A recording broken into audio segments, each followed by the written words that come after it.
Hello. Did I get your attention? My name is Robert LEMM. Some people call me the Mill Maker. This tape is about conditioning all the film you've seen on the Twilight Zone. Has a purpose and a meaning. I won't have time to tell you each specific deal, but you can call me on the phone if you want to know something particular about the deal. I'll tell you the most important things about why I put everything on this tape was to show you how to condition your dog, his body, to where he can win a contest for you. And it's a simple deal. When the tape starts off, you'll see that all my friends standing there with Tuffy after the Tuffy and Blue fight contest. And you'll see him walking, and it was in 1973, I think it was.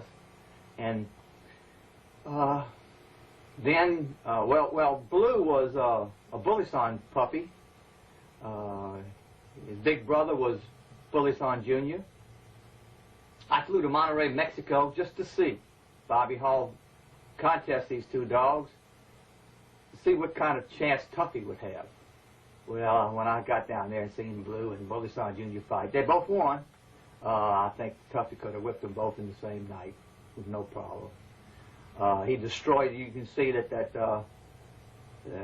stupid, unsportsmanlike Bobby Hall would even pick up that little Blue dog after he was destroyed in 15 minutes. He couldn't defend himself, and he just let him go ahead and quit standing like a bum that he is. And he's always been a bum, him and his wife. And it's the worst thing for the dog game is people like that.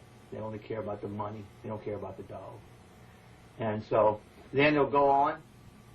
I want to say this, that Tuffy was the greatest fighting dog I'd ever seen in my entire life.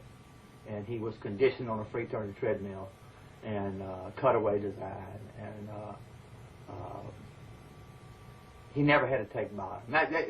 Matter of fact, Art, Tuffy, Dolomite, Black Lady, Gunner, Trojan, any dog that was worked free conditioned by Stinson and Glover or me or King Glover never had to take bottom to win a contest. Matter of fact, there was never a dog that scratched the Art or Art never had to scratch to win. And any dog that it survived Art never fought again. I think this is the best way to condition a dog. It's proven over years and years and years and years that there's been more famous dogs conditioned freely than there have been strength conditioned dogs. And then the tape will go on, and it will tell you, it will show you the little Gunner dog. The little Gunner dog I bought from Mr. Carver for $50. Because he quit in 17 minutes.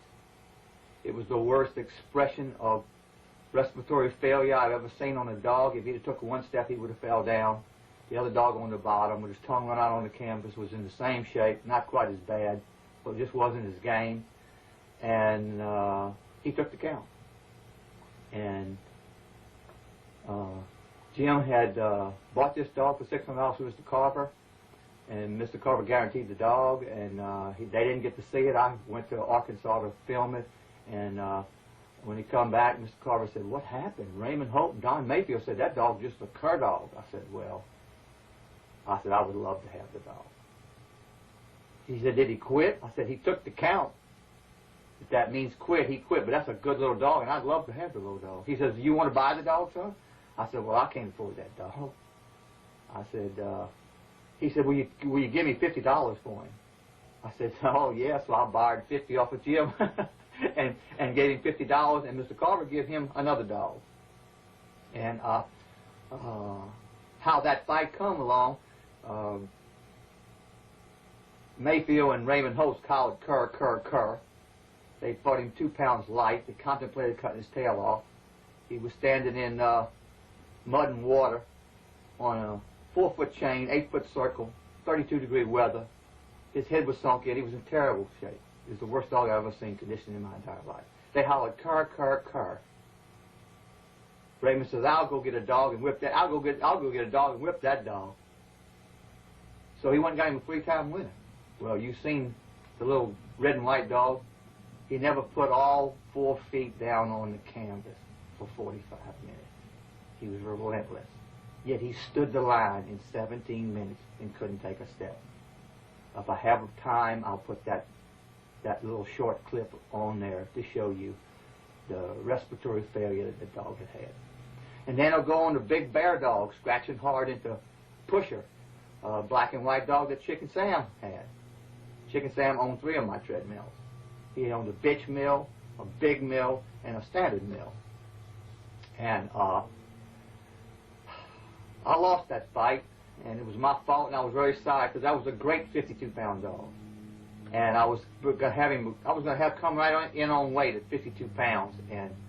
But we was experimenting. We had been feeding desiccated liver pills in the keep, so we decided to feed the liver. Jim says, feed him liver through the keep. Let's see how he acts. So I fed the liver. Liver has not got enough fat in the meat, so it can't absorb the amino acids out of the protein, no matter how much you feed. And I dehydrated this dog, which I call dehydrating his blood. He had no life-sustaining fat. At 15 minutes, he was in trouble.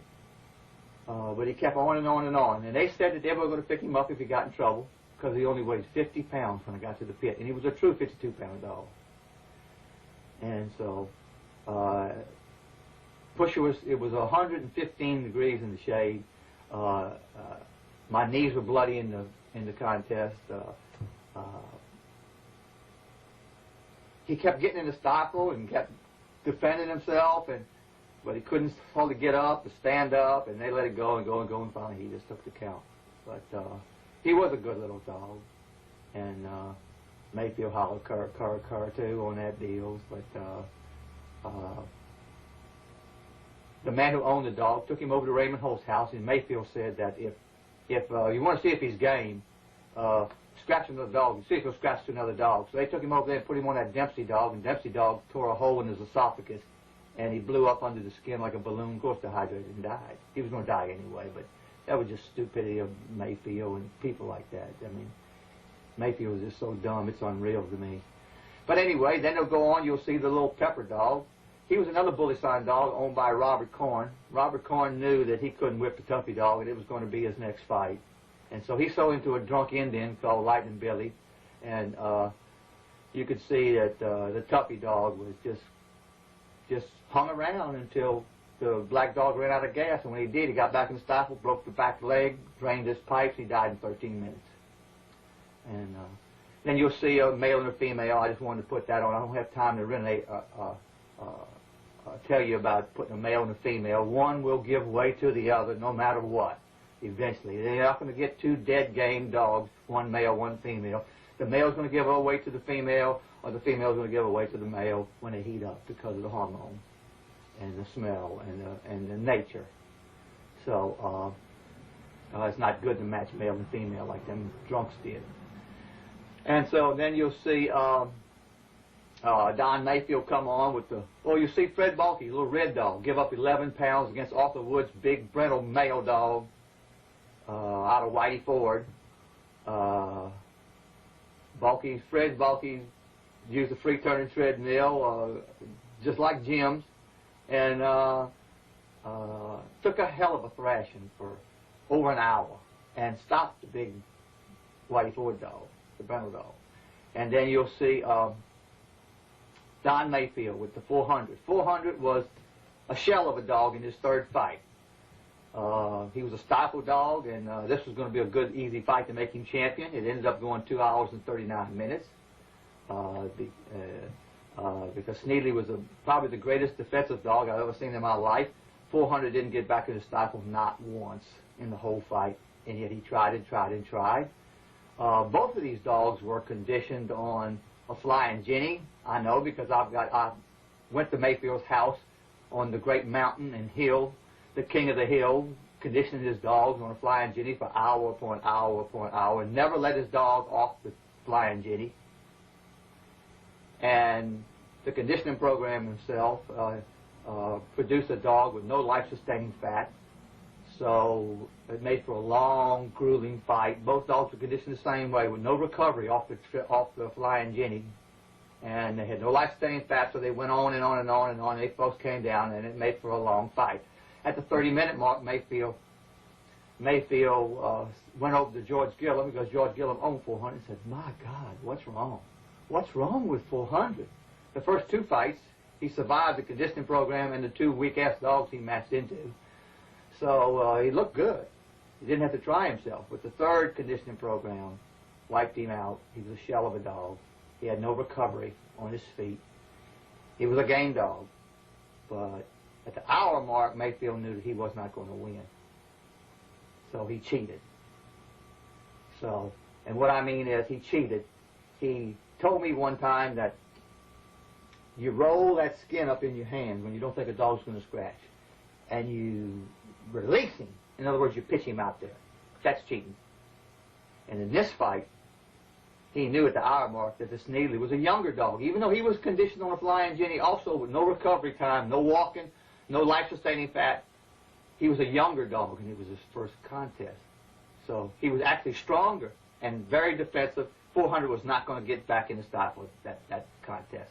So as it went on and on and on, Mayfield began to cheat. And what I mean by cheat is he would act like, oh, the dog's going to bite me, and he would lift his dog up and put 400 on top of Sneedley. And 3 or 4 times of that in a long fight, Sneedley couldn't get up, and then he couldn't scratch. And Don won the contest. And I call it cheating. And you'll see it on the film in one shot to where he steps like that. And that's where the fight ended, right in the corner, him cheating. But I think they let him die because guess what? His next fight would have been the Tuffy dog. And everybody was hiding 47-pound and male dogs everywhere. They just did not want to go into Stinson. So anyway, then we'll come on. You'll see my son. He's a bullfighter. He's a rodeo clown by profession. He helps the cowboy when they jump off after 8 seconds or get bucked off before then. He grabs the bull up and gets him off. That's his job in life. And his mother can't even watch him fight bulls no more. She said he's just too crazy. But I conditioned him on a respiratory recovery method when he was a little fighter. He conditions himself on a respiratory recovery method when he has bullfights. 5 bullfighters get together at every bull buck out, and they'll draw for fighting bulls. And whoever fights the bull the best wins the buck or wins the money as a bullfighter. It's an event they have in national rodeos. And then you'll see my daughter. She conditioned herself on a respiratory recovery method on basketball and track, and she in turn conditioned her horses. Ever since she was 7 years old, she'd been doing that to her horses, and when she got old enough to be in sports, I conditioned her to do well. She brought that 15-year-old mare in 1995 in 3 events, won all-around saddle and buckle for the state of Texas. 190 horses she eliminated to win that, and she run the fastest stake race there, 8.1 seconds, the fastest stake race I've ever heard in my entire life or ever seen. She'd come back in 96 and won reserve champ, 2nd place for the state of Texas, with a 16-year-old horse. And now the horse is 17 years old, and a little boy has had him rented for $100 a month because my daughter's in college and working, and he's going to be a great. He's already won 8 saddles and 12 buckles. She's still cooking at 17 years old because he conditions her just like I told him to condition the horse. Just raise her heart rate and then walk her out and let her recover. And don't charge the barrels. She already knows how to run the barrels and the poles and everything. All you got to do is get her prepared to do it. And then he's going to be a great little cowboy. And you'll hear of him in the future in Las Vegas. He'll be a national rated cowboy for sure. And I'm glad that I could help this fella become a great little rider and a great little bull rider and a roper. He's already won buckles of ropers at 10, 12 years old. He just Man, a hell of a little cowboy. I wish I could condition him. Then you'll see Mary Jane roping for Coy Lee, and that was a 8.1 ribbon roping. They won the buckle with that roping. I had to put it in there, and then the zone is over. So I want to tell you people, I enjoyed making this tape. I must have had 48 hours of talking and everything, so I could go back through and get all the most important factors of conditioning. I want to tell you about the magazines. The correct way to register your dog as a winner would be to win 3 fights and then put all 3 contests in the magazine. This way, who's to say whether you bought this champion dog to breed to and produce puppies? Who's to say that you actually fought this dog 3 times to get there? Because when you register your fights in those magazines, you are admitting that you are a dog fighter, professional dog fighter for money. And it's a felony. And if you cross the state line, it's a felony. So all they need to know is where you from, where you had the fight, and they got you. If they bring you in front of a grand jury, you're going to spend time in jail, just like Bobby Hall and Danny Burton and the ones that are in jail right now. They're in jail right now from Bastrop in Texas. They're fighting Bastrop. So remember, don't take this magazine. I don't want you guys to be a bunch of magazine dog fighters and retire your dog after 3. My God, guys, after you win 3 around your local town, now you're just beginning into being a real dog man. And you retire your dog. All those champions, they retire because they have such a hard time conditioning their dogs and winning 3 fights. And the conditioning program is so hard on them in the contest that after they get to 3, they're ready to retire, start selling puppies. Well, my God, that's the most weakest thing I've ever heard in my entire life. You can do what you want, and you're going to do what you want. You might have to do what you have to do. He had 3 hard fights. Well, if he had 3 hard fights, that's your fault, not his. So, win 3, register them all 3 at the same time. No dates, not your name, and everything. Jack Kelly wants everybody to be the same. He wants everybody to think that they're doing the same thing at the same level. This means it's a vast amount of revenue for him. So don't allow no piss-poor magazine like the Journal with nothing but advertisement. And I used to write in the Journal and thought I was helping you guys out and helping him. And the whole time he put things in there about calf liver with Barney Fife's calf liver right across from the page of where I'm trying to tell you how to really condition your dog. And calf liver is not good. I lost that fight with that big bear dog, and that's what Barney Fife told all you guys to feed, was calf liver. Now, how many of you guys did it? A lot of them, because everybody used to say, oh, I'm picking on poor Barney Fife and everything. Well, I wasn't picking on him. I wanted him to say what he did to condition the dog, and he did, and calf liver was part of it. And then he made a schedule for a dog. Mayfield told a schedule for how to work a dog. Well, they're crazy. I'm going to prove to you that your dog is the only one that can produce a work schedule. You will see it on a treadmill of mine, a 36-pound jip, run a 15-minute session, 4 minutes on top, 6 minutes recovery on her feet, long striding, and every once in a while jump up on top. At the 10-minute mark, we're going to jump up and we're going to leave, and she's going to break on top for about 2 minutes, wide open, after recovering. She's going to recover for about 3 minutes, and we'll take a heart rate.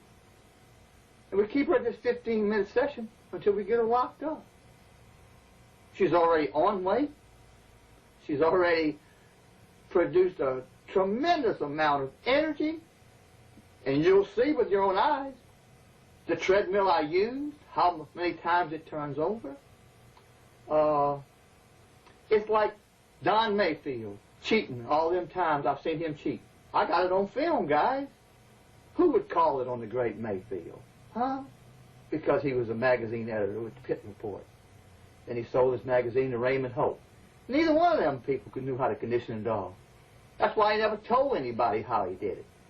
He just conditioned dogs without any life-sustaining fat, and all this fights went a long time, and he usually out-conditioned them, but he gave his opponent a chance to beat him, and just very few people could beat him because he had all the better dogs. He'd been on every yard in the world looking and checking people's dogs out and see what they had, and he knew who he was going into, so he had a lot of fights, so people tend to believe what he has to say. But he's not much of a dog conditioner as far as I'm concerned, even though he won 85 out of 100 or whatever. Every time he went into Stinson and Glover or somebody like that free conditioner dogs like we did, he lost. He run Jimmy Joe against the Art Dog with Benny Dog. He won. He sold a Gunner Dog to Danny Burton and castrated him. And when Danny asked him what happened to his testicles, he said, "Well, you bought a combat dog, not a brood dog."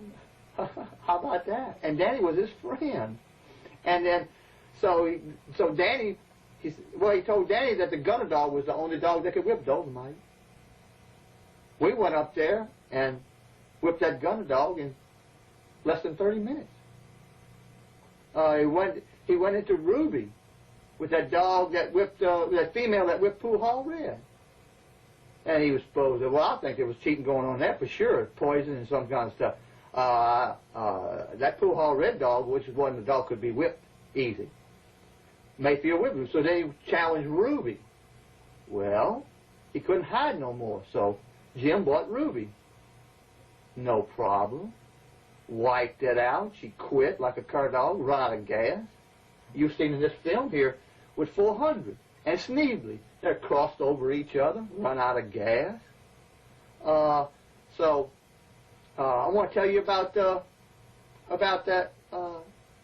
Who's that draft dodging sissy that says we lust after blood and guts and that we're crazy? That person is not a very competitive person. Every time he sees my daughter dump that 1,100-pound gelding, or my son fight them bulls, or see a dog fight, he wets his pants. He says we're threatening him. Well, that sissy, he couldn't whip my sister. He's not a very competitive person in life. He got some fights in the dog into the ghetto.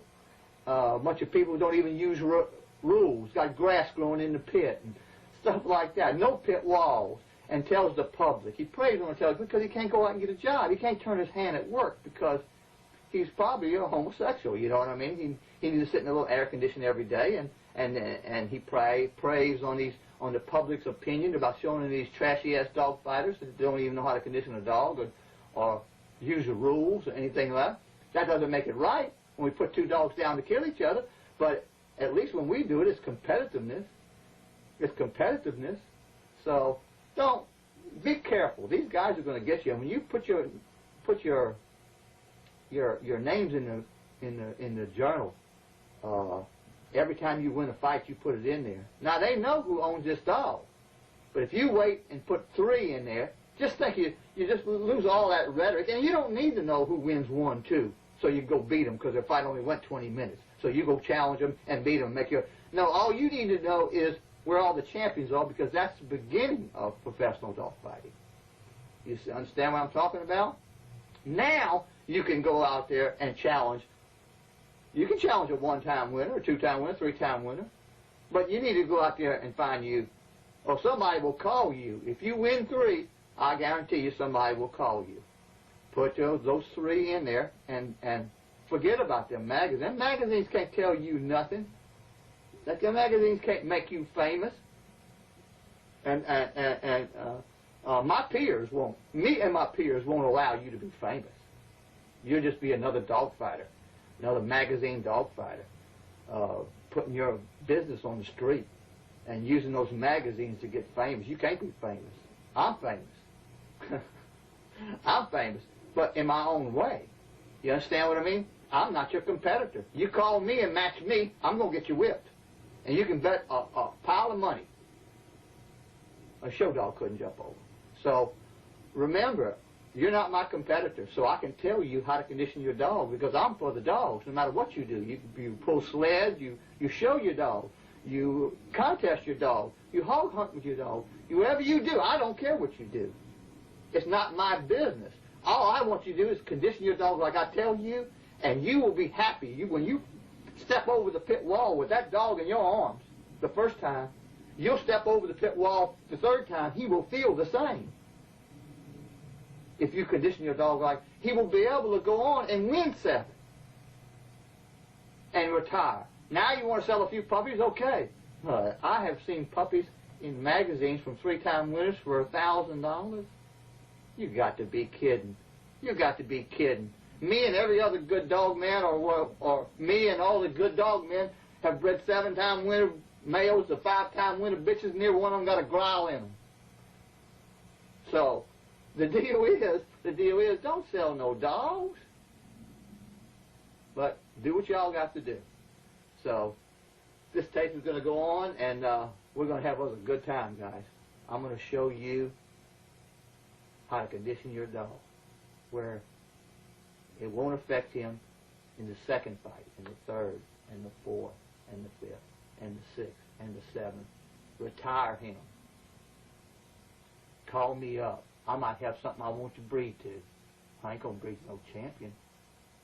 That's just the beginning for you guys. And I stopped fighting dogs in 1983 when it became a felony in Texas. And for 10 years I conditioned my children, their horses, boxing, boxers, rodeoing. We just did it all for 10 years. And in these 10 years, Red River Curly sold 1,000 treadmills and other people. And I didn't say nothing. In 1993, I went to the pig picking. Some guy named Fat Bill called me and said, Mr. Lemm, are you the guy that builds treadmills all the time? I said, yes, I am. He says, I would like you to come to the pig picking. I said, what the hell is the pig picking? And he said, that's when dog fighters get together and we talk and match and have a good time. I said, well, if I can make it, I'll come. He says, I'll pay your wife and your way here, sir, if you'll come. I said, no, it won't be necessary. If I can come, I'll come. So I showed up, rented a car, and got there, and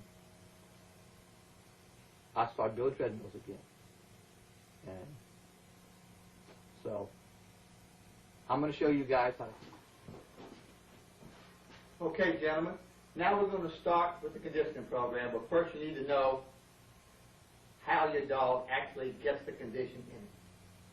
Now this is the, she's going to do a 15-minute schedule. She's probably going to jump on top for 4 minutes, and then she'll break stride, and when she does that, of course, when we hook her up, we'll leave, and when she breaks stride about 4 minutes, we'll come back in here, we'll sit down, my son will sit down here, and then we'll sit here to the 10-minute mark, where she'll get to recover freely on this nice treadmill, free-turning, honestly free-turning treadmill, not like other treadmills say they are, or almost like mine. And what she'll do is, when we put her on top, we'll hook her up, she'll be running wide open, we get 3-point hookup. We'll leave the shack and she'll run about 4 minutes and she'll break down. We'll come in here, we'll sit down. She'll long stride till about the 10-minute mark. We'll jump up and we'll leave. She'll stay on top for about 2 minutes, and then when she breaks down, break stride, because she's oxygen deficient, we'll come in here and we'll put the foot on the treadmill and we'll take her heart rate. And it's a TrackStar heart rate. I got it right over there, out of my reach right now. And I'll use a little baby oil and water on the solar plex, get it wet. I'll put the what I'll do is I'll put my foot on the treadmill, stop her at the 15-minute mark. I'll put this heart monitor up under her solar plex where it's wet with a little baby oil, and I'll take the watch and it's going on your wrist, but I'll hold it in my hand and I'll push the button and find out her heart rate. Instant. And I'll take her off, pick her up now. Don't let her come off of here because I purposely make this where it'll pinch your toes, because you can win a dog fight pinching their toes and breaking their toenails. But you can't win a dog fight if you put your foot on a treadmill and let her jump down every day.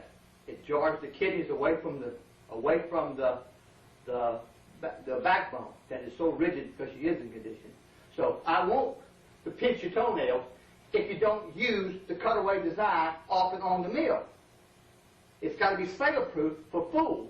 And only a fool would continually break the toenails. I've never had a dog break his toenails, and I've tried it. I've never. Only a fool would just keep breaking his toenails and complain about my treadmill and not know that it's a cutaway design. That's why. All the rest of the treadmills, you got to stick your dog in the end. And then he will break his toes. But on my treadmill, if you don't do it right, he's going to break his toenails. That ought to give you a warning, but you can go on and win. If you continually just let him jump down, put your foot on a treadmill, he's going to ruin his, get a kidney dysfunction. Not a problem, but a dysfunction. And it might interfere with the weight of your dog. You understand? So always take your dog off and on with the cutaway design. And so after he gets to 15 minutes to take his heart rate, we'll take him for a walk, and I'll go on to explain exactly how this treadmill, being a free-turn treadmill with no stress and strain, will condition your dog. Okay, gentlemen, this is a 36-pound Jip. My son's dog. He's going to put her on the treadmill and hook her up, and we're going to go through the 15-minute schedule, her work schedule that she produced. We've had her at this 15-minute work schedule for about 8 weeks, waiting to match it.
There's the best recovery time right there. It's called a long stride. In this weight case, we're just going to keep her at the 15-minute schedule until we get her back. We won't start adding work till the 27th day before the contest date.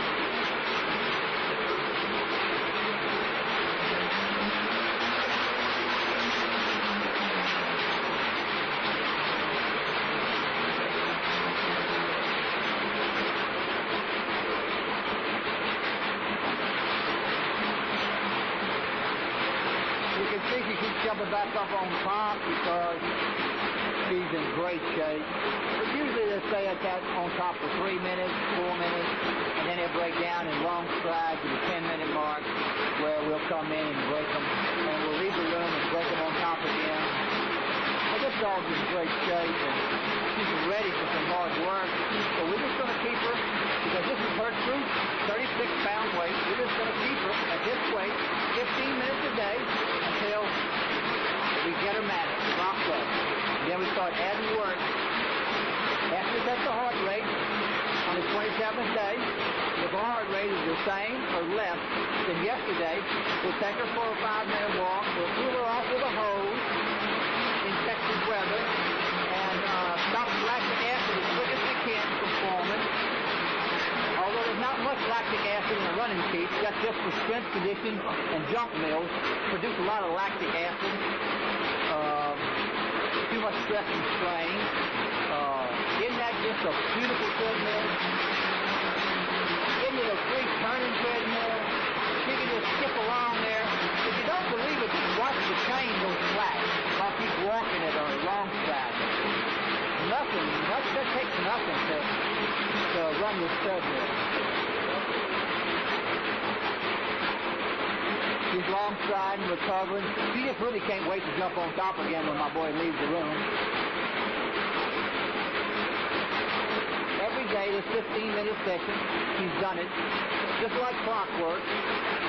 And just keeping her on weight. We might try to add a little food to it, to her teeth, a little more protein, a little more water in the teeth to see if she puts on weight. If she does put on weight, well then, we've been feeding her enough. If she don't put on weight, then that will be what we feed her every day to hold her at this 36.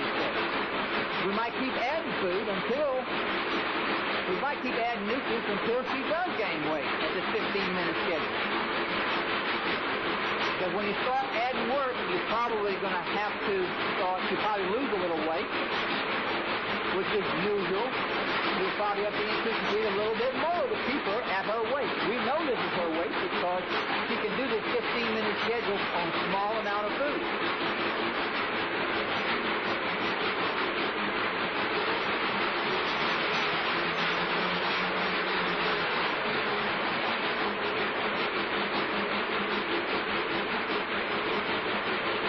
How long does it stay on top?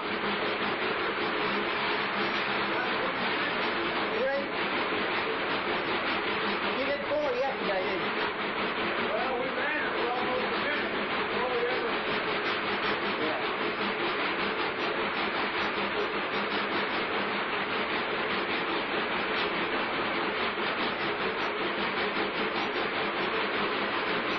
Now she's settled in, recovering. Got plenty of oxygen to jump on top. She's cooking a little fat now. Carbohydrates, calories, that's a standard absorption and a standard use every minute of their life. And when they jump on top at maximum stress, they tend to burn a little fat. And this is before she's even warmed up. It's going to take 2 15-minute sessions just to get this dog warm. And I have went to the contest and won an hour fight and never had to take bottom with just 2 15-minute sessions. The second 15-minute session, the third, the fourth, whatever you plan on putting on your dog, I could care less. They're going to break on top in the second 15-minute session on their own when they feel good, get oxygenated again. They're going to jump on top for a minute, minute and a half when you come back off your walk for each 15-minute session. And when they break down, they can long stride this for the next 15 minutes. I wouldn't care. And the same way with the third one. After they come down off a long stride, off of maximum stress after the next 5-minute walk. 15-minute intervals, lots of recovery time. With my treadmill, they probably can run more miles a day than any other treadmill with less stress and strain on the body.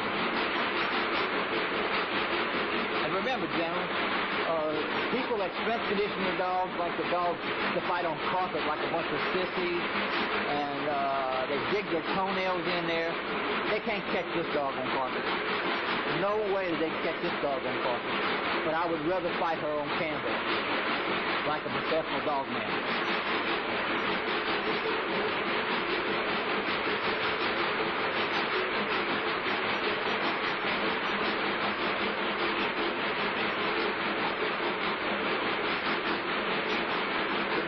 The watch almost the same as the clock. Just go ahead and keep it by your watch.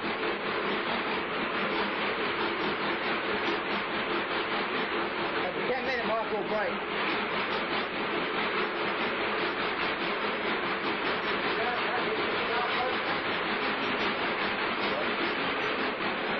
Yeah, he says the watch is exactly like the clock, so you guys can watch and see this dog work for 15-minute sessions correctly. A dog can produce a schedule. There ain't no old dog man can tell you to do so much work and do all this and do all that. And you can't have this work schedule for a junk mill or a treadmill that has plastic boards, because they slip trying to get on top. That last little push-up. There we go.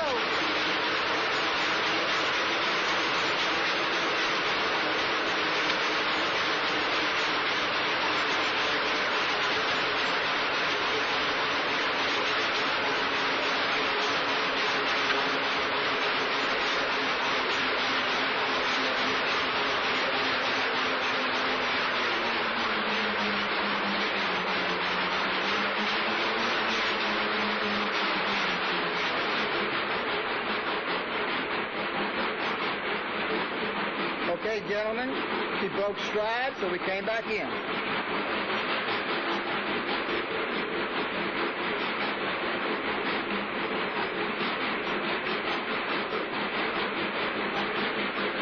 I'm confident this dog will fight for 45 minutes wide open and never give the other dog any quarter whatsoever. Whether she can bite, fight, or wrestle or ability, it doesn't make any difference to a dog that's conditioned like this. She was prepared from a puppy, never had nothing but a thin waist on her, never had any excess fat, and surely has never had any excess water to work out of her. And that will take away your air. That's what makes your dog weigh. Water weight.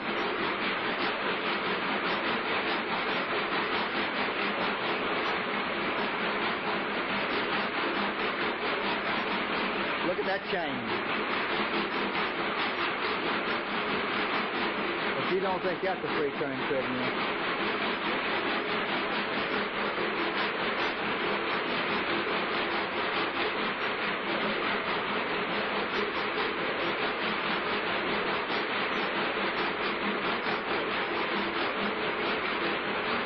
We will recover to the 15-minute mark, and normally we would take a heart rate. Put that monitor under her shoulder blade, push the button on the watch in my hand, and Joey knows the heart rate every day. And that's all you need to know is what it is. I don't need to know it. Doesn't make me no difference. Every dog usually settles on something different.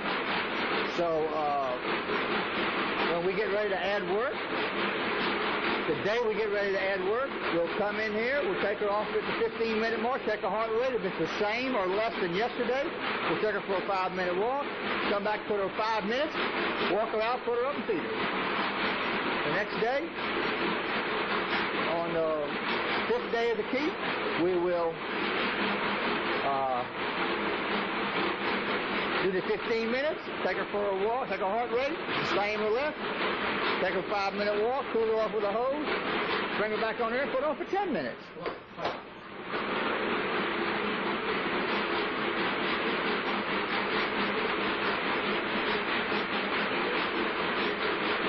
And the 6th day of the keep, 15 minutes, take a heart rate. Now she completed a second 15-minute mark in only 6 days of the keep. Now she just began to warm up. She began to sweat off the end of her tongue. Right now you can see her mouth getting shiny. By the time the 15-minute mark comes, you'll probably see a couple of drops of sweat. She'll cool slowly. Remember, guys, if y'all feed big scoops of chemical, you'll wash out the life-sustaining fat, and she'll cool off the end of her tongue in a 15-minute session, and you won't have any reserve energy. You'll go to the contest energy deficient. You'll have to take bottom. There's no extra moisture in that dog's body except for cooling. And she won't start cooling off the end of her tongue till she gets hot. And she won't get hot for an hour. 45 minutes maybe in a heated fight. She's kind of bored. She really likes to be on top. This treadmill's so free turning she can actually rest on top and not strain herself or get oxygen deficient. This is the correct preparation for the contest.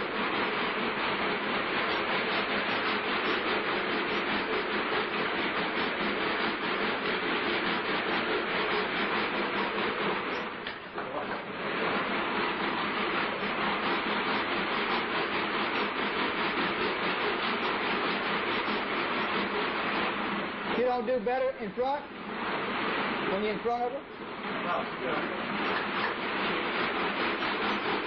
We just wanted to recover to the 15-minute mark, so it'll be repetitious work and recovery every day. She produces her own work schedule. We just take the heart rate every day until we get a bad recovery. When you get a bad recovery after adding 15-minute session after 15-minute session, that means yesterday was too much work, too hard a work. Now you're working on the life-sustaining fat as energy. You don't want to go any further than that. I back off a few minutes every day, hold her at that to the 27 days, the 3 days before the contest, and cut her work in half. And the day before the contest, I cut that work in half again. That way you progressively rest the dog. That way you won't take on water weight. That way, you won't have to take away their water. Tell Andretti, Mario Andretti, to take out half the water in his radiator before he starts the Indianapolis 500. See what he'll tell you. And that's what you do when you take a dog's water away. Okay? Okay, now Joey's going to take her off of there. See, you take the wrong one first. Always take that one before.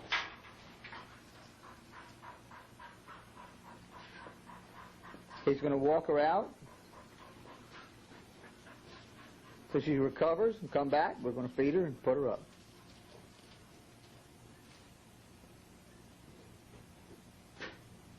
Now, about this treadmill.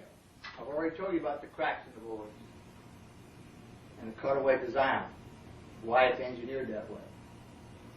The 3-point hookup, 2 rings on the collar. The D ring goes back here. You can adjust all size dogs and even puppies. I wouldn't put puppies on here when they're too young. 14 months, 30 pounds. It has to be both that combination. Otherwise, you'll end up with a dog at 2 years old with thin, skinny muscles. And now, foot vibration. People say, oh, my treadmill don't have any foot vibration. Well, of course they don't have any foot vibration, because I've talked about foot vibration on purpose, just like I talked about the crack that pinches their toes and things, but I didn't tell them why. They got wheels up here where it won't pinch their toes. Well, I want it to pinch their toes. Anybody let a dog jump off the treadmill and break and jar his kidneys. The 3-point hookup to just any dog. That dog will run with his on the back of with that collar. Right on the back of his jawbone, rested in there, just flying through here. The reason why they can run this treadmill so fast is because the foot vibration, and boards rock, and they get to push off on that board, that last board that rocks that over that wheel. That gives them more extension. That turns this treadmill over faster because it is a free-turning treadmill. Now the 1 inch higher in front than the back, because good reason. Because we incest and outcross dogs to produce these fine, athletic, combat dogs. On average, incest outcross dog that's produced is 3/4 to 1 inch higher in the hips than they are at the withers of the shoulders. So actually, they're running down, actually, it's easier to run on my treadmill than just running down the road. Because it spits all closer than any other treadmill. And that old slanted treadmills like that, they have to do it like that. Because they've got to tease them with a bull coon. Because they don't turn as free as this treadmill. So, remember that I always say that put a piece of masking tape on here. Put your hand on here, like this treadmill's got a piece of masking tape on.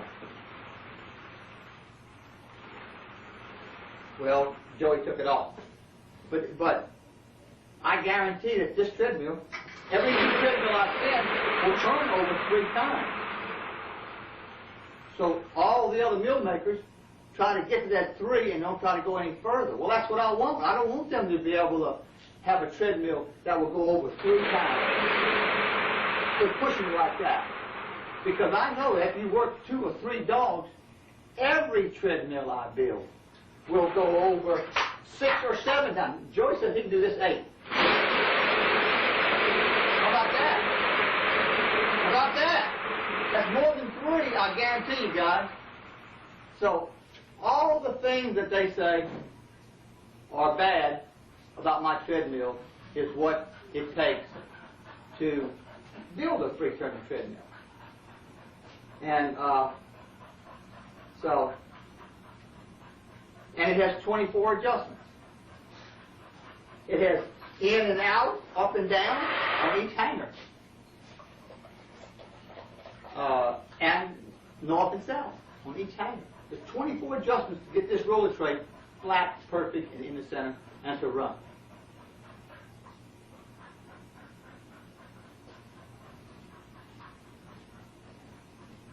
So, this treadmill's been engineered to condition a dog with the least amount of stress and strain, but raise the heart rate. And then, of course, the only thing I've ever done on a dog's schedule is figured out their recovery time. And no other treadmill can they recover and jingle along here on their 36-pound hip, just jingle along here on their feet and recover. Because on other treadmills, they might look like they're doing this, but they're still tugging at it. You overwork your dog, they don't get to recover as easily. So that's overworking your dog. And when they're on top, the same way. If they don't turn like this, they're actually on top. Oh, my dog can run that thing for 10 minutes. Yeah, because you've conditioned your dog to run on top, that hard-pulling piece of junk, for 10 minutes. In other words, you're conditioning the dog to run the treadmill, not in preparation for the contest.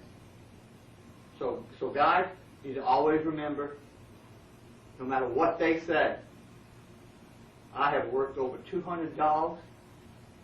I've seen them contested. I've seen 1,000 dogs contested. And all the people who do it like I say, contest better whether they win or lose, and they know they did everything they could to win a dog fight. Okay? Going to the next mode of conditioning, guys.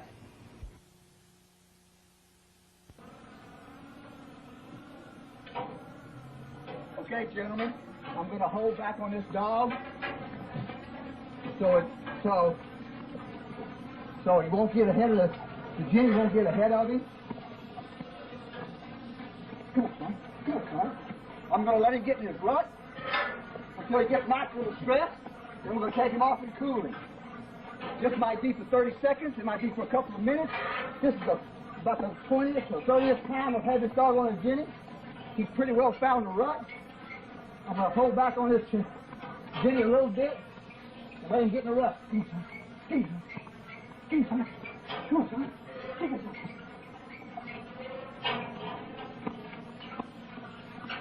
The trick of this deal is, to condition the dog, is to flush his kidneys with as much water.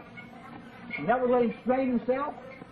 He'll start throwing a little bit of white foam out of his mouth.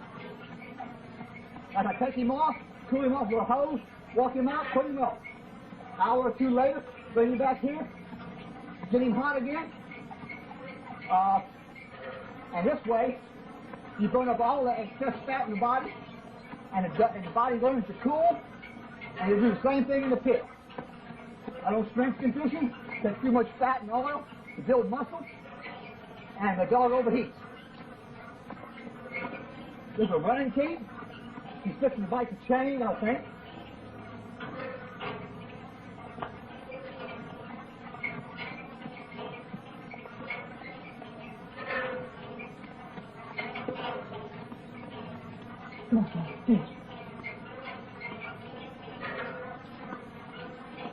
This dog has never been really hot, except when I first put him on there. White foam came within 30 seconds. He's going to finally find a rut. So he's going to cool there. And I'm going to teach this dog to cool here at home and give him plenty of recovery time to cool off. This sets up a flowing of moisture that he drinks so this dog can cool the entire contest. See a little white foam showing at the mouth. He's beginning to falter. As long as he don't jerk into the chain, I'm going to leave him on here. But the white foam is beginning to show. At the end of a good conditioning piece, his mouth will be shiny and wet, no foam, because it cools from his mouth and his tail. A dog doesn't perspire. He has to cool from his mouth, from his tail. I'll shave his tail and the base of his spine, leave a little tuft on it, he looks like a big old black lion.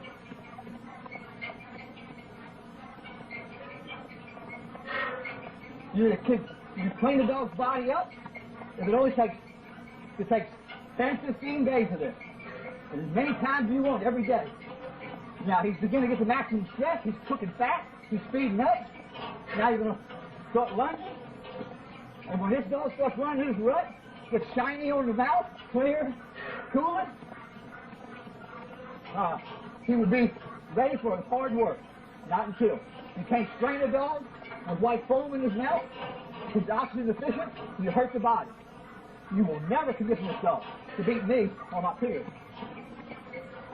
So, I'm going to take him off, water him with the hose, cool him off, wash him out, go one little way down around.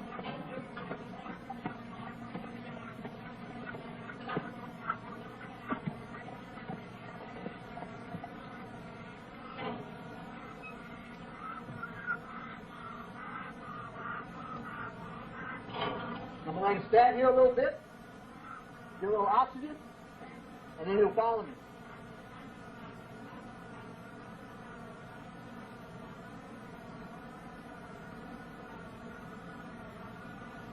Okay? Okay.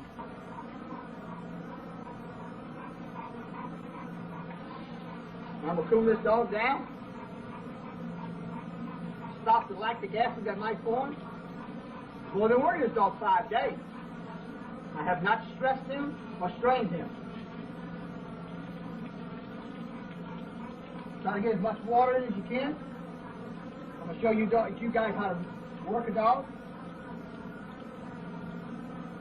Stress-free.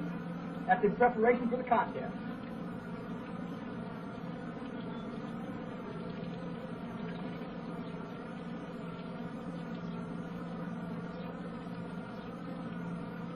This dog weighs 56 pounds. Don't know what he weighs now. Don't care. Somebody else gets his weight. I'm going to bring him in perfect. If he's heavy, they have to take a forfeit. If he's not heavy, you know, I have to put up with a little bit of weight. So what? He's right. I'm not going to bring this dog to weight. That's ridiculous. This dog should have been worked for 15, 20 days. So we'll find out his damn weight. Before you ever strain him, before you any hard work on him, you'll find out his weight. Then you match him. I'll show you guys how to rub a dog. Rubbing a dog is very important. The dog gets bits on his ears, gets screaming and howling. Bite him on the foot, screaming and howling. Take your fingertips on his snout. Hard as you can.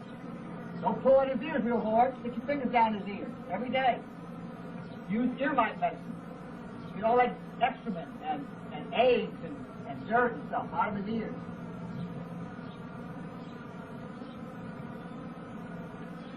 I do his shoulders, fingertips. Does his brisket. That's solar plex, very important. It helps you open the lungs up. Down his back, no kidneys. Don't even let anybody wash those kidneys in the tub. Squeeze the kidneys, between the legs in the pit, you can lose. Flat handed.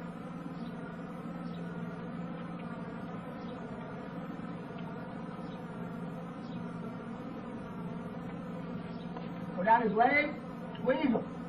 Don't squeeze the joints real hard. Squeeze them feet lightly at first. You can get tighter and tighter, he'll pull away. The other one, same way. He gets bit on the ear or the foot, he won't scream and howl. People think he's a cur dog. Even if he is a cur dog, you can beat him. And feet. All in bones. The nerves on the outside of the bones. Even if you break a bone, besides it, you won't go into shock as bad. Pull on that tail, makes him grease light because of his balance. You put him in good shape, he will be able to get back there eventually to silence.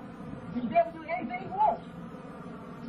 When two dogs fall to the bottom in the pit, take their turn resting, they can't get back to the silence. Even if they want to.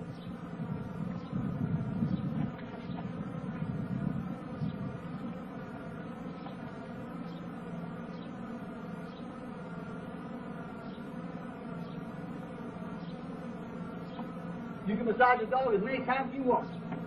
It never hurts. You can walk a dog after the keep. As long as you want.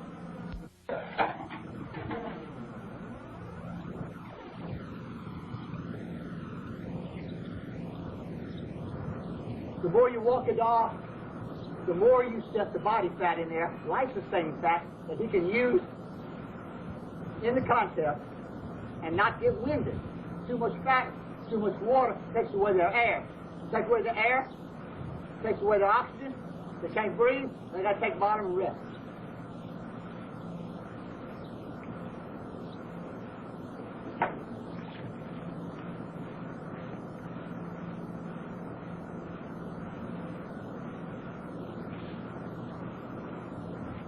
Now I can't tell people how much work a dog has me getting. His size, how bad a condition he was when he started, or how good a condition he was when he started. When this dog foams at the mouth, white foam, or is really breathing hard with his tongue run out, the first time you put him on a flying Jenny or a treadmill or a 10-speed bike, he got no air, too much fat, not enough coolant. You can overwork this dog by leaving him on there, no matter whether he's got white foam in his mouth or not, too long. And the fact is that you dehydrate all the inside of the dog, and his skin still pulls up. That's nothing. That doesn't mean the dog is dry or wet. It means most of the time that he is wet. But you can take a dog and dehydrate his blood by leaving him on there without recovery and not enough force-fed water in it to where you dehydrate the blood, the internal organs, and he'll still be this way. So this is a good check, sure. But you need to think about what you did on flying guinea, or the treadmill, or the 10-speed bike. So always remember, just take your time, never overworking. You can take 10, 15, 20 days at 10, 20, 30 seconds on there. If you get tired, take him off. You'll notice as you progress and more fat's burned up, and he begins to utilize the water to cool himself, he'll get white foam like today, like you saw a while ago, but it won't be coming out of his mouth and his tongue ain't run out like the first 15, 20 times I put him on here for 30, 40 seconds, a minute. One time it was 3 minutes, just to see if his mouth would clear up, and it didn't. He didn't have no moisture in his body. He'd run the chain all day in the sun, and he got in the habit of cooking fat, chewed up all the feed bowls, and dig holes, and everything. He cooks fat. So you're going to get all this fat, also he won't heat up. And now you'll start using the food, the vitamins, and minerals correctly. And after I get finished putting this dog on the chain here in a minute, what I'm going to do is I'm going to take some ice cold water, and I'm going to pour it in about 1 inch in the pan, his pan. Then I'm going to take some of that warm bacon grease or that chicken fat that I'm making up on the feed tube, and just get it on the spoon and run it in that water, and that chicken fat will float to the top, and he'll think he's eating chicken broth. And I'll get me 1.5 to 2 inches of water in him for the next, in about an hour I'm going to go over there, and he's going to be over there resting. He's going to run that chain. He ain't digging no holes. He might want to soon bring him over there because he's still cooking fat. That's it. So this is what we want to do. We want to reserve his life-sustaining fat that he can convert into energy and save his life and won't affect his air. Any other body fat, like using a strength condition, pulling weights, shaking on hives and all that, and an overabundance amount of chemicals that you put in there to feed a dog to build muscle and strength, when he goes to the pit, he's going to start cooking fat, he's going to get hot, and I guarantee you he'll go to the bottom. I can almost look at a dog before he starts and tell you when he goes into his maximum stress in the pit because of the way his muscles are all swollen up and knotted up. So, I'm showing you how to put the dog on a flying guinea. I'm telling you all about whether he foams at the mouth and gets what I call a shiny mouth, clean and slick, and it's cooling off the end of his tongue. Play people work the dogs through the whole key, and they never shine, and they never get sweat off the tongue. You should always, when you get the dog right and ready to work, when you first put him on there, the first thing he's going to do, before he even gets the maximum stress, is start sweating off the end of his tongue, because he cools from his head and his tail. I'll probably repeat myself in this film time after time after time, but I'm telling you, if you just watch this and work the dog accordingly, don't just put him on there for a certain time. There ain't nobody got no conditioning program with a certain time element. It's this dog. It's how long he stays at maximum stress before he breaks stride, or before the foam gets in his mouth. And then after the foam quits shining, he starts shining at the mouth. When he gets over the top, he'll stay in that rut. He'll be at maximum stress for 3, 4, 5, 10 minutes, depending on where you're at in the key. And then as soon as he falters, and the jitty starts going in front of him, and he starts lunging at it, trying to catch up, he broke stride. He is oxygen deficient. There ain't no use working him any longer. You're hurting your dog. You're setting in all this body fat with too much temperature. And you're straining the dog. You don't want to strain his kidneys. You want him to be oxygen efficient while you're conditioning. Because when you do this, when you never overwork a dog, that means you give him recovery time to reoxygenate the body. And he's going to get oxygen from H2O water, and he's going to get oxygen from breathing, and a small amount of cooling of the air running in and out of his chest. That's how he cools his blood. And if you work a dog like I tell you, you don't ever overwork it. And if he breaks stride and you can't give him 30 minutes to this dog, then 30 minutes is all you need to do with this dog. He will be prepared for the pit. If you take 3 or 4 hours of work after this dog's mouth went dry, or gets the white foam in it, and you keep him on there for 2 or 3 hours a day, and never take him off and walk him, I guarantee you that not preparation for contest, he will run out of gas and he will have to take his turn on bottom. I won't, and I'm going to leave him.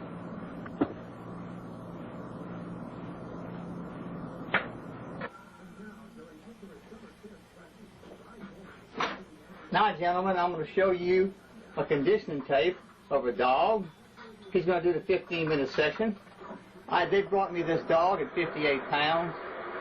His previous fight was at 50. He won. 6 months later, he bring him to me at 58 pounds. The lowest I could get this dog was 53 and a half. Matter of fact, this is the 15th day in the keep. I used actually 15 days of off and on the Jenny, like you've seen him, cleaning him up, getting as much moisture out of the body as possible, preparing him for hard work. Most of the fat, although he had still some moisture and some fat, at 53 and a half. He could probably, and that's all he could fight at. I couldn't have got him any lower. So I rushed him, and so I couldn't put a lot of hard work on him. So I prepared him for the contest the best way I could. And I ended up only doing 2 15-minute sessions. You can see he could run this treadmill faster than he has, but he settled in on this time to build up maximum stress, and then you'll see him recover, and you'll see me take him off at the 10-minute mark, and leave the shack at the 10-minute mark and break him on top again, and then I'll come back in after he fall through the break stride and sit there at the 15-minute mark, and I didn't even have to take his heart rate. I suggested you people take his heart rate with the first couple of dogs, so you can actually see what's going on inside of a dog, and that way you will really understand what you're doing to this dog.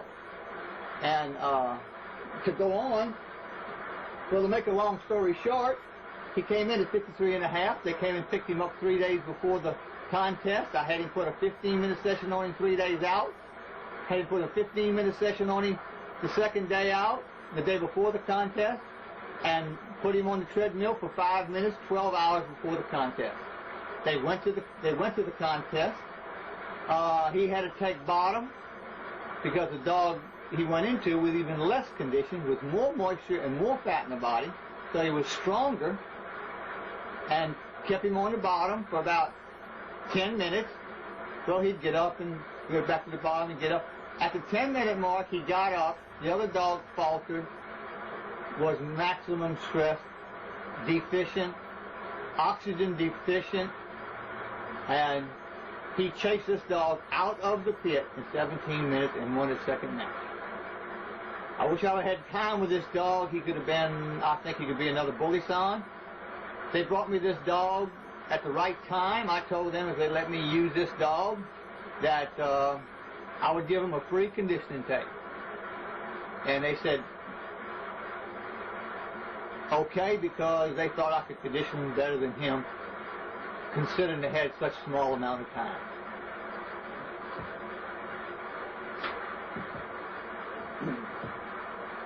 Now, gentlemen, this is a good example. If this dog would have been raised correctly, kept a small waist on him, never feeding too much food, wet food, if he had a waist on him and kept correctly and done right throughout his whole life, I wouldn't have all this time and trauma to get all this fat out of him and everything. And then I could have got him where he could have ran a 15-minute schedule to produce his own work schedule. And then I would just cruise along there, start adding food, and see if I can raise his weight up. And if his weight came up, then I was feeding the right amount of food, so I go back down to what I was feeding to run this efficient 15-minute schedule. And then if when you start adding work, 27 days before the contest, you start adding that 5 minutes a day to build up another 15-minute session. If he has a good heart rate, the same or less than yesterday, you probably have to start adding a little more protein and never add more chemicals, because, like I say, too much chemicals will wipe out his life-sustaining fat, and you'll go through the contest energy deficient, and you'll sweat off your tongue in the first 15 minutes. You see this dog has a little white foam. He'll start slinging a little white foam. He's not completely cleaned up from moisture. That's where the weight is. Although he probably won't fight any lighter than 53 or 53.5. And once you win a contest, don't let a dog gain all that fluid and everything. If he don't have any broken bones, and after a couple of weeks walking him, put him back on here and keep him at the 15-minute schedule until you get him locked up again.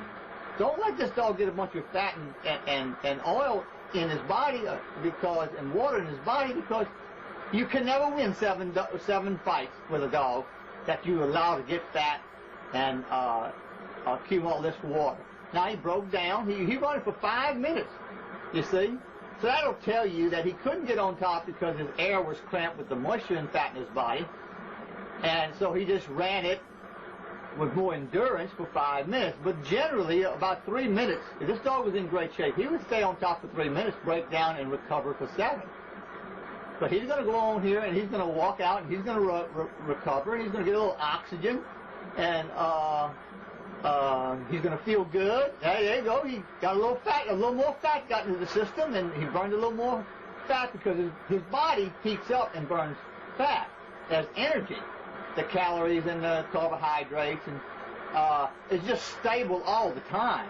And the increase of carbohydrates and calories. Remember, when you walk briskly, you burn fat. When you run, you burn calories. And carbohydrates is a stable diet for energy. And even though he's running on maximum stress, he's not burning that, using up that much more carbohydrates. That's a stable energy source for his life. So remember, it's the fat source in the body that you feed every day to create this life-sustaining fat that he can go to the pit energy efficient and not have to take bottom. A running keep will control the amount of water. If he's cleaned up or never been fat in his life and kept a waist on him, the only moisture in his body will be for cooling. And the only time you're going to sweat off the end of your tongue is when you warm up. And the more you warm up, the more you sweat off. And with this running keep being so efficient and so much endurance, he will sweat off as he warms up and he heats up. He will not have a hot spot. He will go on, and when your opponent falters, or both good conditioned dogs falter at the same time and slow down, they get to recover on their feet and don't have to take bottom. It's a simple deal. And just like when we get to the second 15-minute session with this dog, let me tell you, gentlemen, when he comes back off his 5-minute walk after that first 15-minute session, I could care less. He's going to break on top after I cool him off with a water hose in those old Texas weather. Matter of fact, there's a gauge right there, and it says 93 degrees. You can't see it. It's face down, but it's 93 degrees in this shack right now. The fan is blowing across the front of him, not on him, because the nerves will sense a cooling that's not cooling. In other words, he'll feel like he's recovered, but he won't. So put the fan blowing across the front of him to circulate the air in the shack. And that way, when he gets a little energy and gets oxygen efficient, he'll jump back on top. See, he jumped back on top again because he still has a little fat in the body. And he's foaming at the mouth because he still has a little water in. But his mouth is open, his tongue is loose in front, and he's cooling very well for the amount of time that I've had with this dog.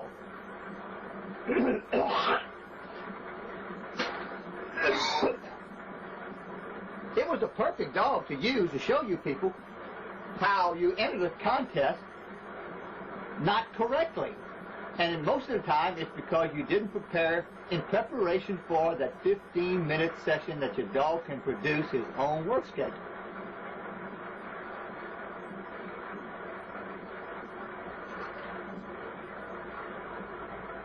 As you can see, the chain on the back, it goes loose a little bit when he walks, so you know he's not straining himself. I want you to look at a dog work on a treadmill that you buy so you can see your dog do this. If that chain doesn't go slack like that and he's continually pulling tight into the chain with a walk, the damn thing turns too hard. You understand what I'm talking about, guys? And if you take your dog off the treadmill like you're supposed to because it's a cutaway design, he won't pinch his toes, he won't break his toenails. There's one thing he damn sure won't do is when his back legs hit the floor, and they will hit solid because they're in great shape, and will not jar the kidneys. Sometimes dogs jar their kidneys so many times during the day that they start taking on fluid. It's a kidney dysfunction that's used. So this treadmill is designed to work a dog correctly with no danger, but no stress and no strain on the body. And this is exactly what's in preparation for the contest, because you strength condition your dog, you create muscles that can create a lot of lactated energy. See, I left the shack then, gentlemen. So he broke on top. I'm hiding behind the door. He can't see me. When he breaks down, I'm going to come in there and sit down in front of him. And then he's going to recover. And that's the same thing I'm going to do with the pit. I'm not going to talk to this dog, and I'm not going to get in this dog's face until my opponent falters. Then I'm going to get in his face hoping to create some recovery time. If this dog ever recovers on his feet, he is going to he is going to jump on that other dog and never let him up and force him to quit. You win the contest, guys, because you got in his face at the same time. When I'm outside the shack, he's at maximum stress. I'm not in sight. When he needs recovery time or gets a chance to get some recovery time in the pit, I get in his face. He takes a big old chunk, he shakes, and he goes to working the dog. If he's in real good shape, he probably won't even need recovery and just keep mowing the dog down. You win the contest, guys.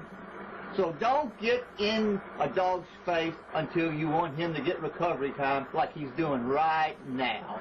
It's a habit. You can train your dog to do this, guys. I heard them people say, what's that old man doing? He's crazy. Now he gets in his face? He should have been in his face a long time ago. Well, I ain't no magazine dog fighter. I know how to condition a dog, and I damn sure know how to handle a dog in the contest. I've never had no trouble getting a handle because my dog is ready for it. My dog doesn't fight for an hour and go to the pit energy deficient, and the fight goes 2 hours, and they both come down at the same time, and they try to get back to the stifle, and they can't, and they stumbling around and pushing on each other, taking turn on the bottom. That's because they can't get back in the stifle. Tuffy or Dolomite dog we conditioned, they run the dog out of gas, and they got back there. They would have got back in the Sneedley stifle in 15, 20 minutes when he faltered. 400 couldn't do that. They were both conditioned without any recovery time on a flying jetty. They both come down off of maximum stress with no life-sustaining fat to use as bonus energy, which you protect and you retain by taking your dog off the treadmill and letting him recover. Now, when he goes to the pit, that life-sustaining fat that he'll use to save his life, he might not ever use, even if it goes into a long fight. But if he does have to use it, and he does have a long, hard fight, and he does have to use all his energy, he'll work on life-sustaining fat, he'll burn that up, and you'll win, and it'll save his life. If you don't use that life-sustaining fat, guess what, guys? The next conditioning program will be just like this, because you did not exhaust your dog to a point to where he has to come back after using up his life-sustaining fat. So the 15-minute check every day with repetitious work will protect your life-sustaining fat. Just as soon as you keep adding 5 minutes, another 15-minute session, and 15-minute session after 15-minute session, and you get a bad recovery, what does that tell you? That means that yesterday was too hard to work for this dog. He's beginning to use up his life-sustaining fat. And guess what, guys? You back off a little bit of work, keep him there till 3 days before the contest, cut that work in half. The day before the contest, cut that work in half again. 12 hours before the contest, if you're not on the road traveling, put him on the treadmill for 5 minutes. When you go to the contest, you will be energy efficient. You will have reserved your life-sustaining fat for emergency to save his life, or never use up and be prepared for the next conditioning program. Remember, don't let him get fat on a chain, get any washing. Just as soon as you think he can take his little 15-minute session, that's all you do. Every day you do that until you get him matched up. And when you get him matched up 27 days before the contest, start this program all over again, guys. That way you can win fair. That way you don't get a fluffy tail and retire him at 3 and start selling puppies. Now, how easier could that be, guys? The dog produces his own schedule. No other dog, man, no matter how many fights he's got, old beat-up guys, old stupid-ass strength conditioners. When you strength condition a dog, when he gets in the pit, he produces lactic acid.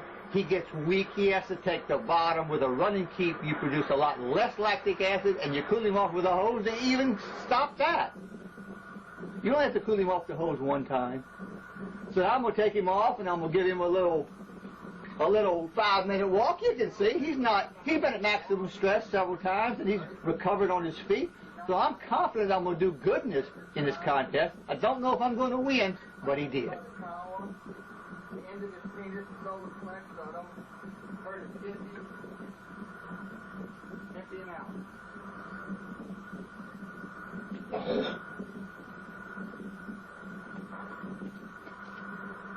Okay, guys, I brought him back, cooled him up with a hose.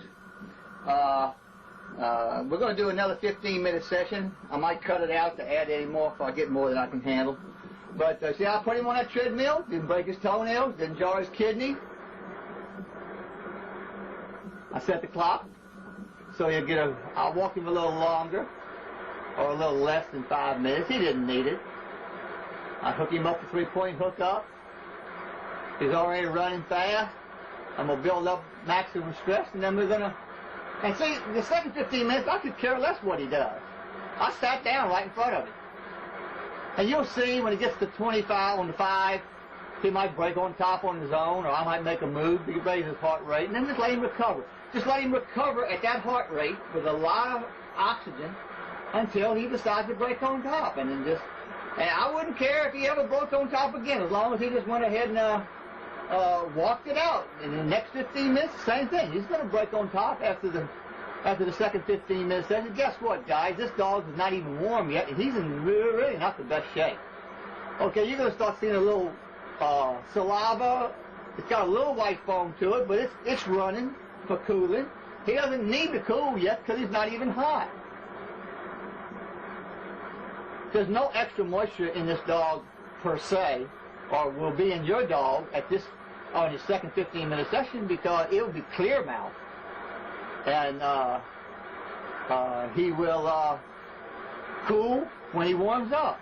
I guarantee you, gentlemen, I have taken dogs to the pit with just 2 15-minute sessions, and an hour walking before and 2 hours walking afterwards to set that life-sustaining fat. And of course, you don't feed a lot of water once you get a dog to do that, his own schedule for that 15-minute pre-keep, day after day after day. You can see he's cooling off the end of his tongue now just a little bit. You'll see it come off the end of his canines, gentlemen. He'll set his own cooler. So he'll drink all the water he needs during the day. You might just put a little bit of water in his food to where he can swallow it, especially if he eats fast. Some of these dogs think they're starving to death. You understand what I mean? It's just a habit. But, yeah, he's really doing good considering, guys. Now, I got right at 15 days to increase his work, clean up the rest of the fat and moisture out of his body, come to the contest the best I can.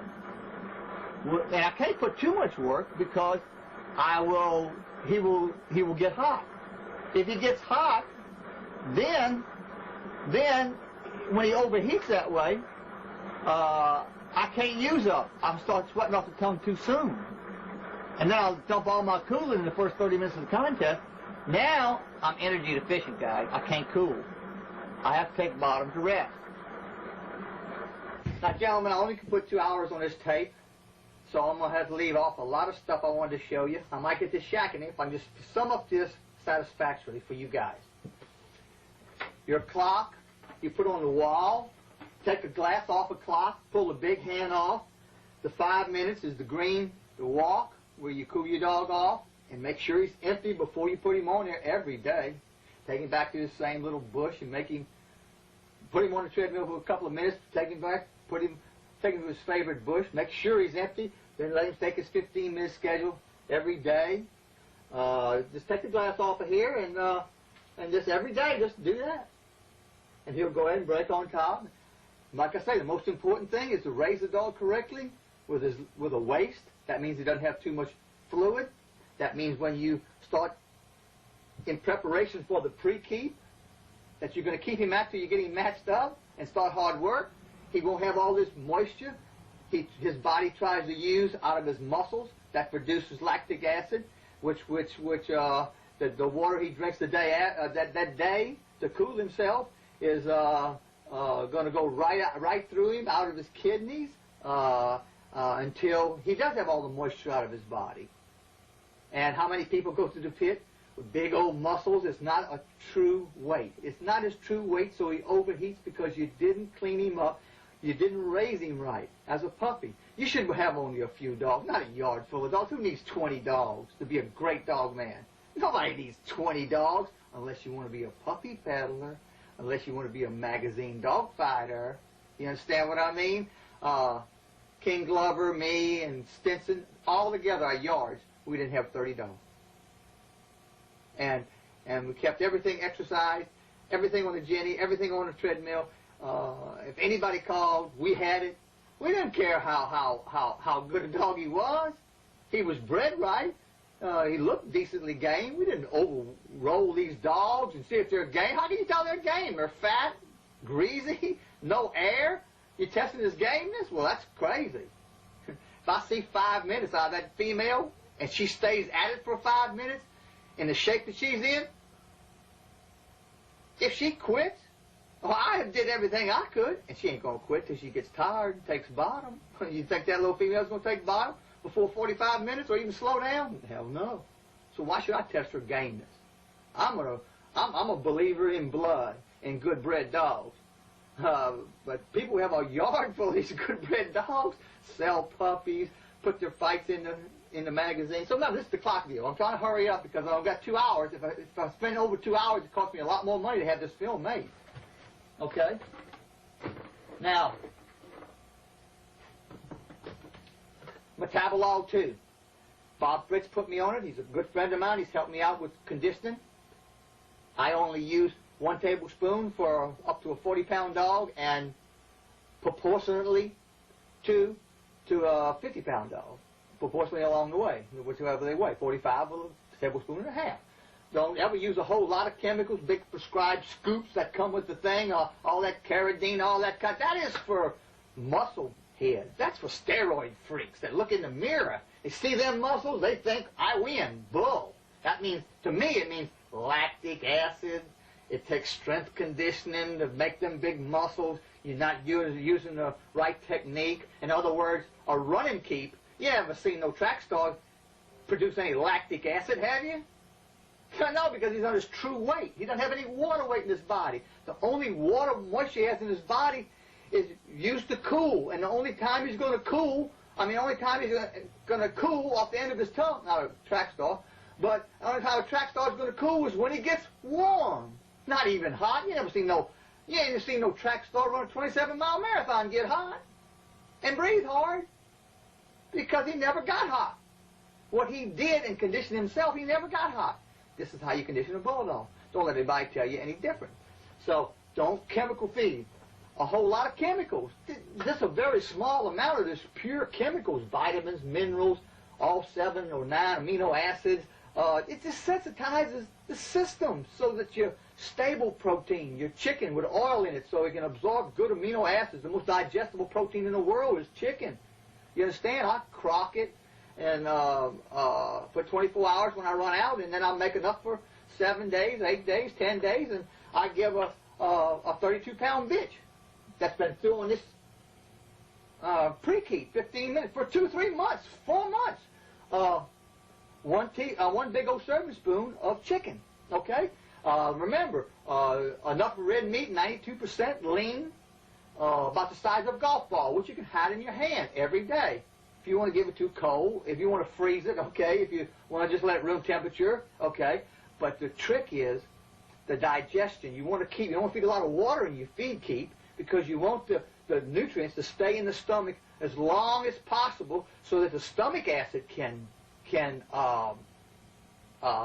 digest this food. You get more out of it. The more water you put in it, the faster it leaves the stomach. The colder it is, the faster it leaves the stomach, undigested.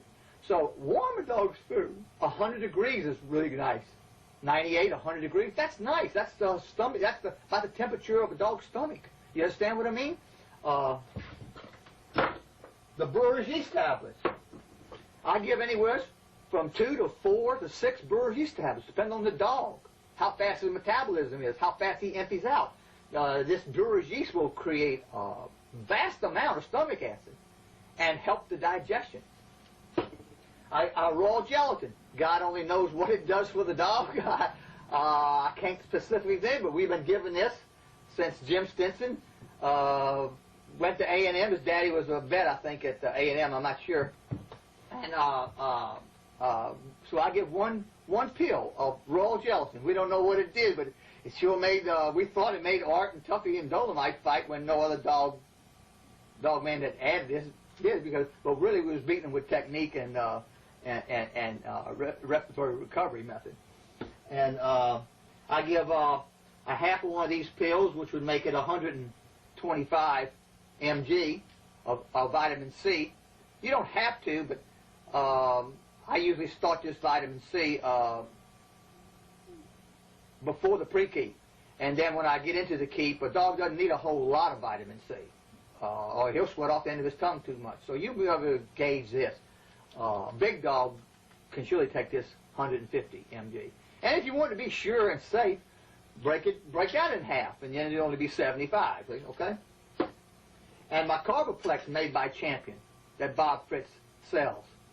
I don't have the can, and I'm out of Carboplex, but I put it in this jar because I use just a teaspoon on any size dog. That's a quick usage. It's short-lived. It's chemicals. It's pure. You only get so much good. Too much of this, wipe out your dog's kidneys. Chemicals. Wipe out his life-sustaining fat. He'll dump all this fluid. Okay? Now, a dog that was raised correctly, no excess body fat, no excess moisture,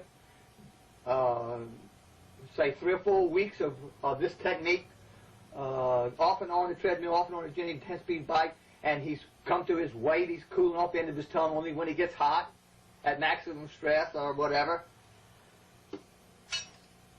Any vet will tell you that a canine needs a vast amount of fat in their diet throughout their life, whether they're being conditioned or not. That's just the canine's way.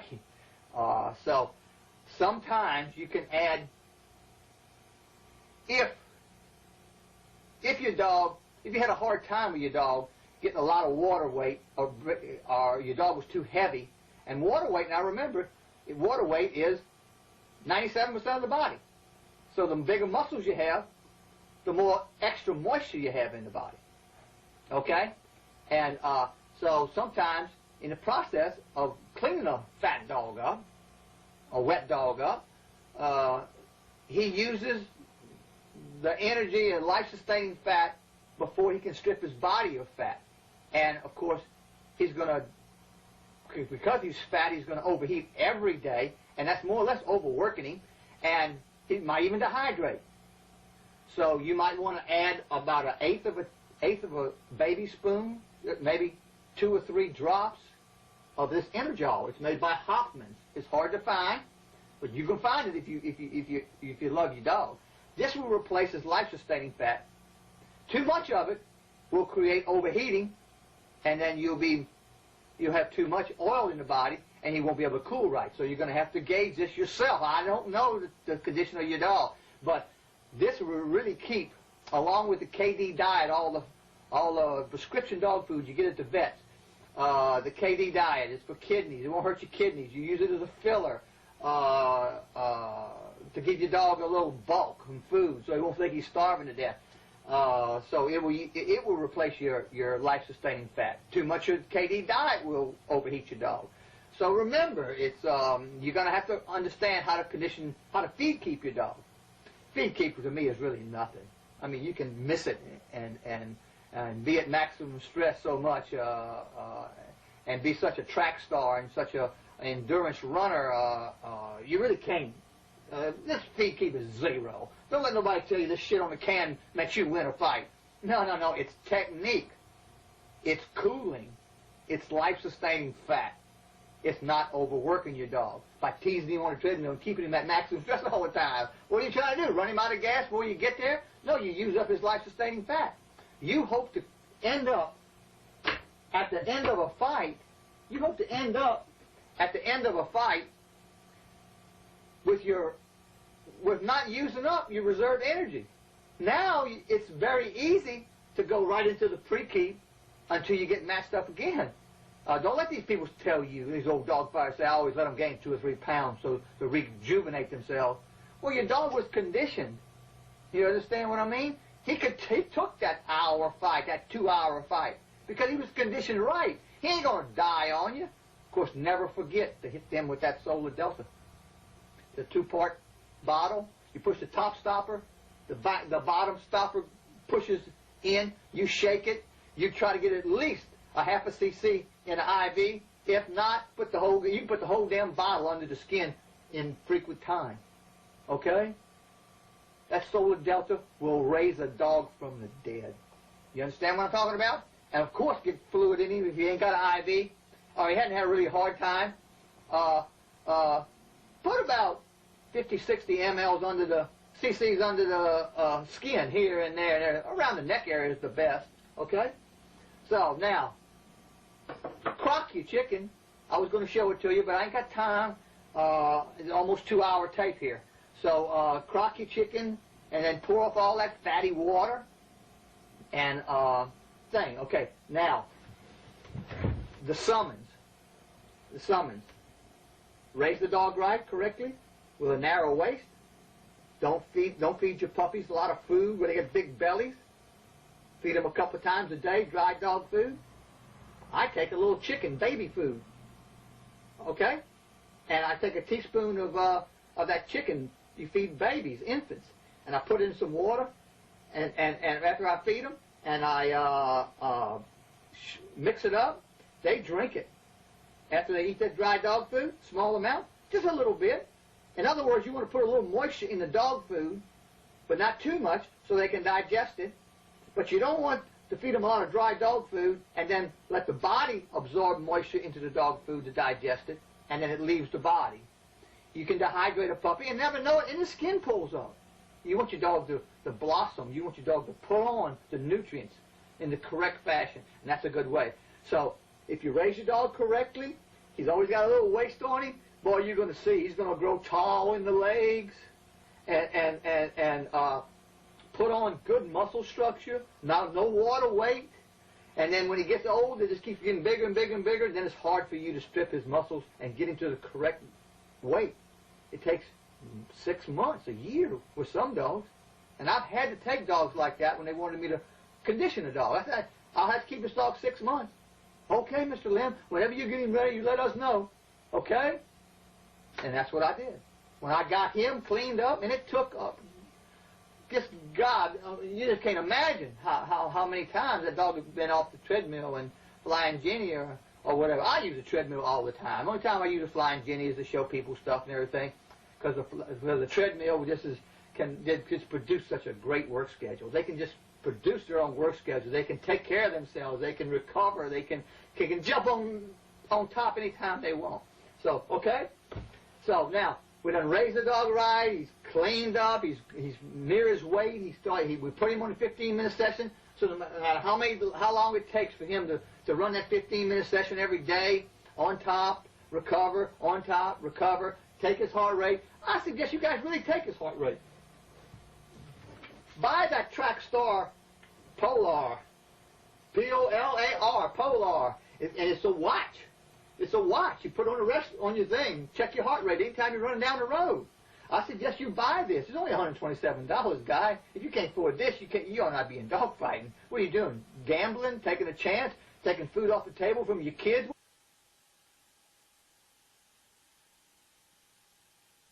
Well, buy this here. Buy the clock.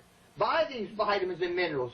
And if it takes a year, get a 10-speed bike and raise his heart rate. And when the lead road goes slack, bring him on down to a long stride and do this. You will love it. You will love it. You will win, because there ain't that many people doing this. Okay? All these young guys that go into 3-time winners after I help them. They call me up, Mr. Lem, I beat that 4-time winner. I said, well, who is this? They said, this is so-and-so. I said, boy, it's 3 o'clock in the morning. Here, I got to go to work at 5. Oh, I'm sorry, Mr. Lem, I'm sorry. I'll call you tomorrow. That really doesn't bother me, but these guys are amazed. My friend Greg in New Jersey calls me up, says, Mr. Lem. I said, yes, sir. He says, we finally lost one after 21 straight. I said, what do you mean, sir? He said, it wasn't any fault of your treadmill or your conditioning program. It's just that we got outdogged. I said, well, I appreciate that. Who is this? He said, this is Greg. I said, oh, hi, Greg. How you doing? He said, I just wanted to tell you that it wasn't your fault. I mean, I can't appreciate that. I can't dislike that. I mean, I can't even like that. I mean, I'm sorry he lost the fight. Greg's a good guy. They own 3 of my treadmills. So, 1 old one and 2 new ones. So they're doing great. My friend Philip, he wins in 14 straight and loses. And I seen the 15th one he lost, and then he went on to win some more. And he's going to win a whole bunch of more in a row because he has my treadmill.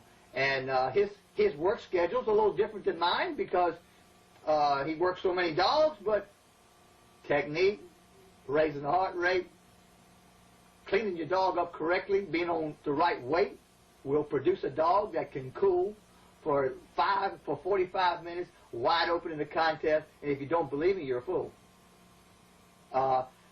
Dead Serious has 2 of my treadmills. They do great. All them banjo puppies and crossed with that Jerry Clemens, Eli Blood are just doing good. Them Eli dogs, and I can go on and on and on, guys, of people who own my treadmills. I've built 100 treadmills, and there's people out there doing it right. In other words, it's for the dogs. It's not all that blood and guts like I was talking about in the previous statement. I forgot to tell you guys. That's that guy on hard copy, that little queer. Oh, he's a big guy. Every time he sees us fight a dog or my son fight a bull, he wets his pants, okay? And he is. He's a communist. He's a communist sneak with little cameras on the hat. Private shows, guy. Private shows. Don't get these big shows. No matter what. Tell these people that you want to have 5 to a side. And those 5 people that see you win, lose, or draw can make you more famous than any magazine or anything. And remember, the Journal, and that Jack Kelly, he ain't going to help you. He ain't going to help you. He's going to cause problems with people like he did with me and Barney Fife, and he's going to have, and there's a lot of good information in the Journal. In the Journal, I would rather you people read the Game Dog Times, because he has that where he tells everything bad going on in the Journal. You need to know all these bad dog men and dog thieves, and the one that stole my carper jip, and I got her back because they sold it to some friends of mine. Matter of fact, they sold it to the guys who bought that red and white treadmill that made the cover on Fat Bill's magazine. So remember, guys, that magazine is really, as little as it is well worth the money, more so than a Journal. You need all that advertisement. All you need is to do the dogs that you got on your yard. You do it like I tell you, and you won't be breeding no champion. Champion, win 3, put it in Bill's magazine. Okay, go on, 4, 5, and 6. Not like Jack Kelly. He loves to see everybody stop at 3. That way, everybody has a champion. Everybody's advertising. Everybody's selling puppies. Everybody's matching. Hey, you don't want that kind of information in the magazine, guys. You feel safe right now. You better be careful. That guy running around there, that homosexual running around there with that hard copy camera work is going to get you. He's going to get you and going to get us all if we don't be careful. Remember. So, now, you got the heart monitor. Wet it, put a little baby oil. Easy. Wet the solar plex, put it on there. Push that little button. Guess what? Heart rate. It's simple. That's put your foot on the treadmill at the end of the 15-minute session. Don't take him off. Or you can if you want. But he's standing there. It's a cutaway design. It's perfect for your dog. That's why I did that. You don't have to stuff him in the end like these other trashy mills, these junk mills, and do that. You got it. Now, when you start adding work, 27 days before the contest, guess what, guys? Take his heart rate. You know what it was, what it's been, repetitiously, work every day. He produces his own work schedule, the same or less. Take him for his 5-minute walk. Cool him off if the weather is above 75, 80, 78 degrees. Bring him back. Make sure he's empty. Put him on the treadmill. Run for 5 minutes. 6th day of the keep. 15 minutes in. Good heart rate. You keep adding 5 minutes, you get another 15-minute session. And then you keep adding 5 minutes, you get another 15 minutes. And I suggest, if you own one of my treadmills, that 3 15-minute sessions for a small dog up to 38 pounds, like a female, is plenty. Just level off there at those 3 15-minute sessions. 3 days before the contest, cut that in half. 2 days before the the day before the contest, cut that in half again. And if you're at home and not on the road, put your dog on a treadmill for 5 minutes. I guarantee he's going to run it wide open for 5 minutes. This is the only reason why we progressively rest the dog this way, and not just walk him out and then so that all this moisture, excess moisture that your dog has removed from his body, will be now won't jump back into his body and take away his air. Okay?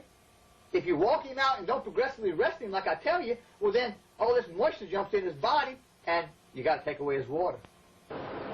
Now, remember, gentlemen, this whole tape is to prove one thing to you people. When you use too much chemicals and you free condition your dog, you pump most of his cooling onto the ground. When you strength condition a dog and you use too much chemicals, you pump a large percentage of his cooling at that hit weight into his muscles. He has to take bottom. He cannot cool correctly. So fighting your dog on correct weight is very, very important. So I've enjoyed this tape, and thank you guys, and hope you learned something. The only dog that's going to beat you, if you do it my way, the only dog that's going to beat you is the one who out-conditions you the same way. Thank you.